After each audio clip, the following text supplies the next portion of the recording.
Let's go over the in-lab protocol. Even if you are in Group C and are only online, it's important to know what to do in case you are ever back into an in-person lab. So always be prepared before you show up. So before you show up to lab, print the experiment and data sheets out. We will always have extras in lab for you, but if we're trying to eliminate contamination, we want to make sure that there's not less people touching things. And also, if you don't have your data sheet marked up, you will get points off, or you won't even be able to start your lab on time. So that is really important for you to come with your data sheet already printed out and marked up.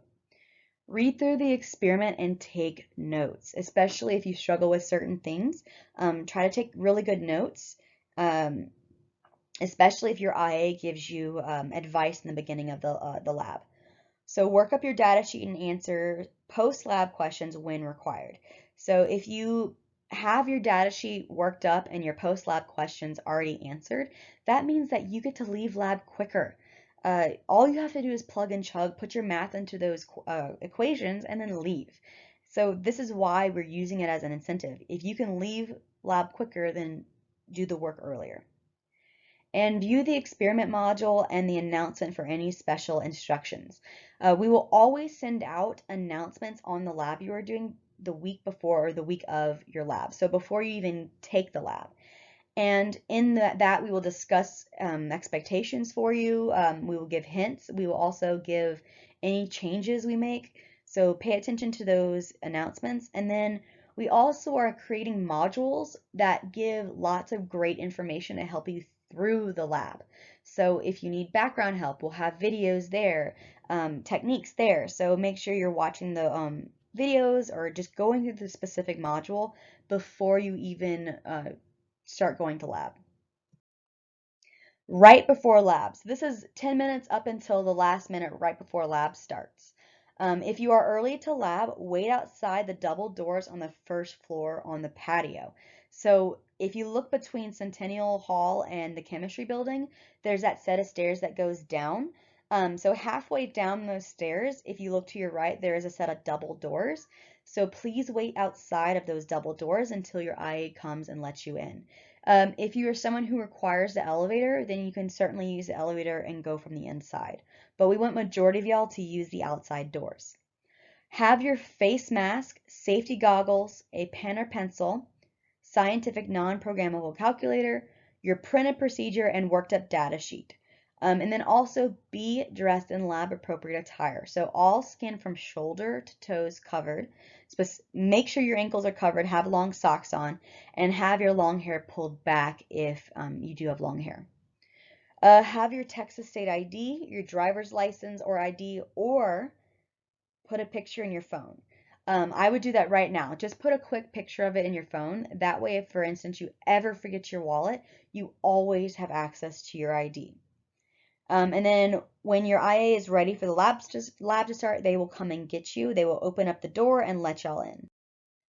Now that you are in lab, this is going to be your timeline.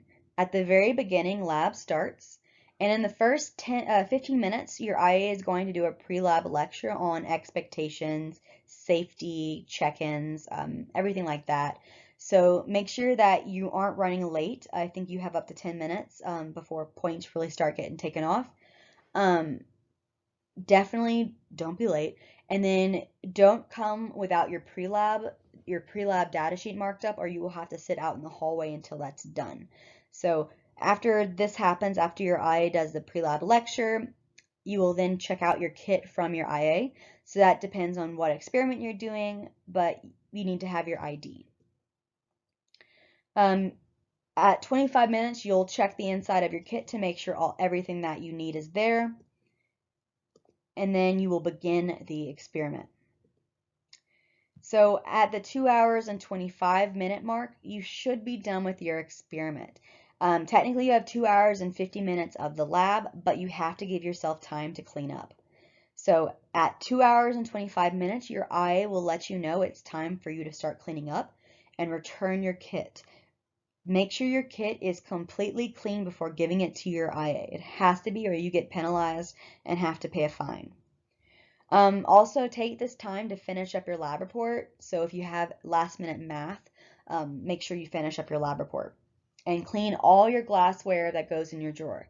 And we say that this is your last priority because if you are running out of time, you can always put your glassware in the drawer and then come back 2 weeks later and clean it then. We don't suggest doing that if you have time, but if you are running out of time, it's more important for you to clean your kit and finish your lab report than it is for you to clean your glassware that goes in your drawer. And that's going to be in your last 25 minutes. And then by the 2 hour and 50-minute mark, you are out of lab. So we can't give you any more time than that because we have another lab coming in 10 minutes later, and that IA needs to be in lab setting up. So it's important to follow this timeline and to be as successful as you can. So remember that you are always welcome to be ahead of this timeline, but never behind. If you are someone who is really efficient and you get done with a lab in less than an hour, that's amazing, and I'm so happy for you. So if that happens, you can just clean up and do everything that's necessary and then leave. But if you are someone who normally runs a little bit later, do more to prepare earlier so you can get done faster. But you cannot be late in the sense of you can't go over time, sadly.